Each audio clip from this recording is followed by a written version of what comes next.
Hello，大家好，我係 Grace 啊。今日教大家點樣喺我哋嘅作文嘅 language 分度攞到高分。大家有冇諗過點解明明我作文 grammar 又好似冇乜嘢錯，嗰啲 sentence pattern 又有用 not only but also 啊？點解我個 language 分仍然都係 kick 喺可能4分啊5分嗰度呢？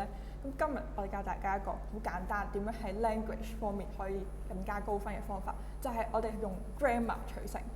咁今日我哋教嘅 topic 咧就係 clause 啦。咁 clause 呢個字咧本身就係用嚟講一個句子嘅子句啦。主要嘅目的咧就係令到我哋成個句子更加豐富，就可以 impress 到 marker 啦。咁點解豐富嘅句子可以 impress 到我哋嘅 marker 咧？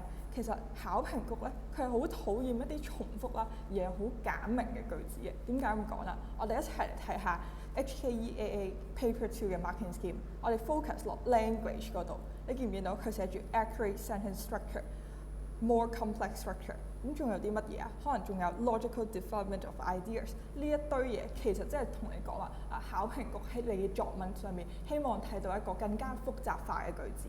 咁但係學校老師有冇教我哋更加複雜嘅 sentence pattern？我淨係識 not only but also 嘅啫。咁其實咧一早喺大家嘅初中嘅時候咧，佢哋已經教咗好多 complex 嘅 sentence structure， 而大家可能係唔知道可以喺作文方面用。咁所以我哋今日咧講嘅嘢就係 clause 啦。好，咁我今堂咧就會講大概3個嘅 clause 啦，咁大家需要識嘅咧。咁第一個咧就係我哋嘅 relative clause 啦。咁 relative clause 咧就係一啲用 which 用 that 嗰陣去連接句子嘅一個 clause 啦。咁佢有另一個名嘅，就叫做 adjective clause 啦。咁所以大家都明啊，其實 relative clause 就係用咗一個 adjective 咁樣用。咁 adjective 用邊㗎？一個初中 grammar 問題，佢用嚟形容一啲嘅名詞、一啲嘅物體啦。例如我俾個 example 大家 ，Japan which we are going to visit in March is a country rich in culture and history。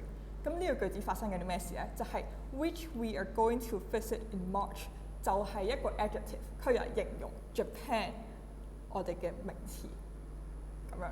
係咪好簡單咧？